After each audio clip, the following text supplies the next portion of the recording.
He loved us, DILEXIT nos, Pope Francis Encyclical on the Sacred Heart of Jesus, Chapter 3.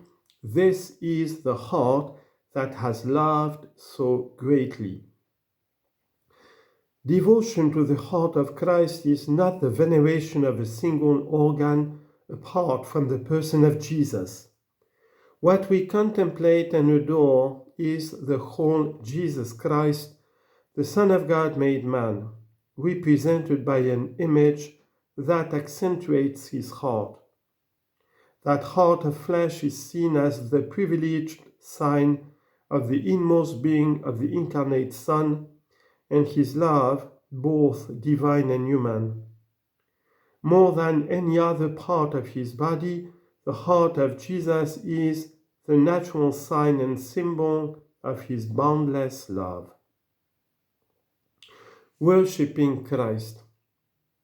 It is essential to realize that our relationship to the person of Jesus Christ is one of friendship and adoration, drawn by the love represented under the image of his heart. We venerate that image, yet our worship is directed solely to the living Christ in his divinity and his plenary humanity, so that we may be embraced by his human and divine love. Whatever the image employed, it is clear that the living heart of Christ, not its representation, is the object of our worship, for it is part of his holy risen body, which is inseparable from the Son of God, who assumed that body forever. We worship it because it is the heart of the person of the Word, to whom it is inseparably united.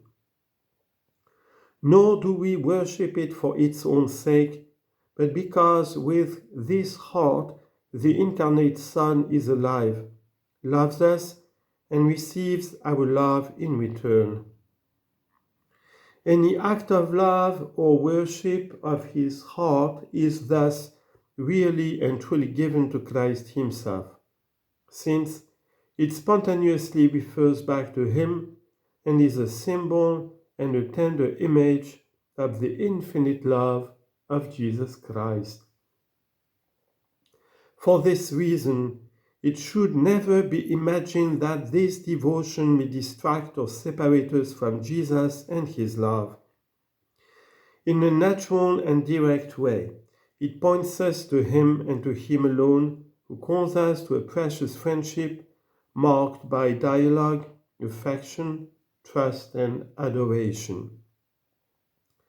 The Christ we see depicted with a pierced and burning heart is the same Christ who, for love of us, was born in Bethlehem, passed through Galilee, healing the sick, embracing sinners, and showing mercy. The same Christ who loved us to the very end, opening wide his arms on the cross, who then rose from the dead and now lives among us in glory. Venerating his image. While the image of Christ and his heart is not in itself an object of worship, neither is it simply one among many other possible images. It was not devised at a desk or designed by an artist. It is no imaginary symbol, but a real symbol which represents the center, the source from which salvation flowed for all humanity. Universal human experience has made the image of the heart something unique. Indeed, throughout history and in different parts of the world, it has become a symbol of personal intimacy, affection, emotional attachment, and capacity for love. Transcending all scientific explanations, a hand placed on the heart of a friend expresses special affection. When two persons fall in love and draw close to one another, their hearts beat faster. And when we are abandoned or deceived by someone we love, our hearts sink. So too, when we want to say something deeply personal, we often say that we are speaking from the heart. The language of poetry reflects the power of these experiences. In the course of history, the heart has taken on unique symbolic value that is more than merely conventional. It is understandable then that the Church has chosen the image of the heart to represent the human and divine love of Jesus Christ and the inmost core of his person. Yet, while the depiction of a heart of fire may be an eloquent symbol of the burning love of Jesus Christ, it is important that this heart not be represented apart from him. In this way, his summons to a personal relationship of encounter and dialogue will become all the more meaningful. The venerable image portraying Christ holding out his loving heart also shows him looking directly at us, inviting us to encounter, dialogue, and trust. It shows his strong hands capable of supporting us and his lips that speak personally to each of us. The heart, too, has the advantage of being immediately recognizable as the profound unifying center of the body, an expression of the totality of the person, unlike other individual organs.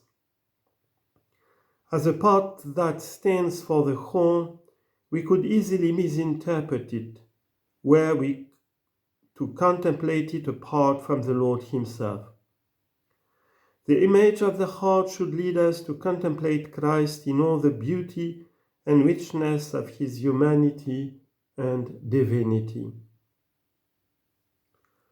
Whatever particular aesthetic qualities we may ascribe to various portrayals of Christ's heart, when we pray before them, it is not the case that something is sought from them or that blind trust is put in images as once was done by the Gentiles.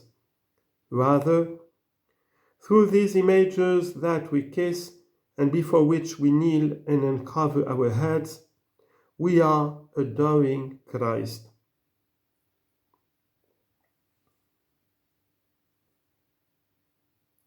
Certain of these representations may indeed strike us as tasteless and not particularly conducive to affectional prayer.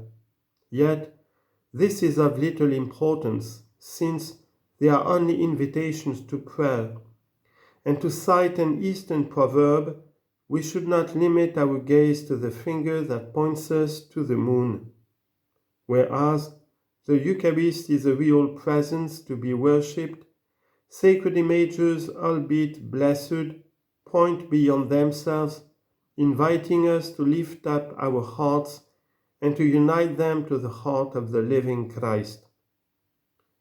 The image we venerate thus serves as a summons to make room for an encounter with Christ and to worship him in whatever way we wish to picture him. Standing before the image, we stand before Christ, and in his presence, love pauses, contemplates mystery, and enjoys it in silence. At the same time, we must never forget that the image of the heart speaks to us of the flesh and of earthly realities.